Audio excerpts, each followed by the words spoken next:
U.S. Election 202.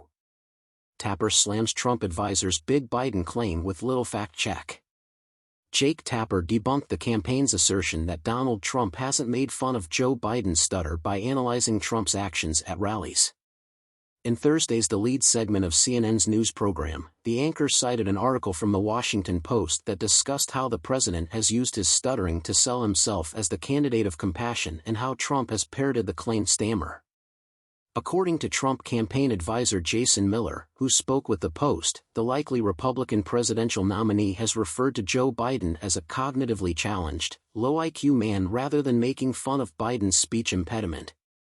By introducing a video of Trump making fun of Biden's stammer during a January rally in Iowa, Tapper utilized a small fact check to debunk Miller's major assertion. Why even try to downplay it when it's so? It's like, it's irrelevant now, you can lie about anything. Tapper inquired. Conservative CNN analyst and GOP strategist Alice Stewart deemed it stupid to reject Trump's accusations. Hey, guess what? Anytime you say something in front of cameras, those individuals can utilize that footage to make you look bad if you attempt to dispute it, she warned. Earlier last month, during a campaign rally in Georgia, Trump drew fire for making fun of Biden's stutter. His backers were ecstatic, while stuttering activists like Maya Chupkoff said to Politico that seeing the Trump video took her back to the bullying days. According to Paul Begala, a Democratic CNN pundit and former Clinton advisor, the former president has trash-talked a disabled New York Times reporter and the late Senator John McCain, Republican Arizona, over injuries he got in the military. What does Trump do again? Begala asked. We at HuffPost know that not everyone can afford to subscribe to our premium news service, but we also think that everyone deserves access to high-quality journalism. That is why we will continue to make sure that everyone has access to well-researched, fact-checked news stories.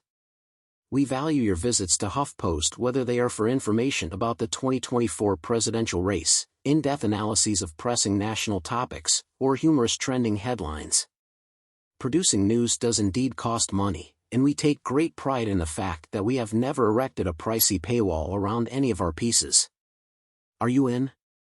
We need your help to ensure that everyone can access our stories. No amount is too small, even $2 will make a significant difference. At the end of his sixth urgent visit to the region since the war began, United States Secretary of State Antony Blinken landed Friday in Tel Aviv, Israel. While meeting with Prime Minister Benjamin Netanyahu and his war cabinet, Blinken plans to present alternatives to Israel's planned ground attack into the town of Rafah in southern Gaza. A ceasefire and plans for Gaza's future after the fighting were among the topics covered by Blinken and Arab leaders at their meeting on Thursday. The United States has sponsored a resolution that calls for the urgency of an immediate and sustained ceasefire in the Israel-Hamas war, and the UN Security Council will vote on their approval on Friday.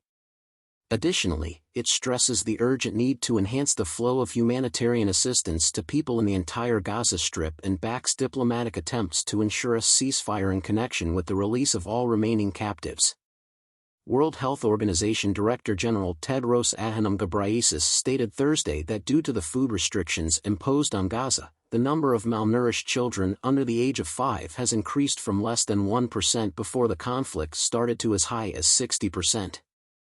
Click here to read more. https://www.idahostatesman.com/news/nation-world/national/article 286991130.html #sign story link =CPY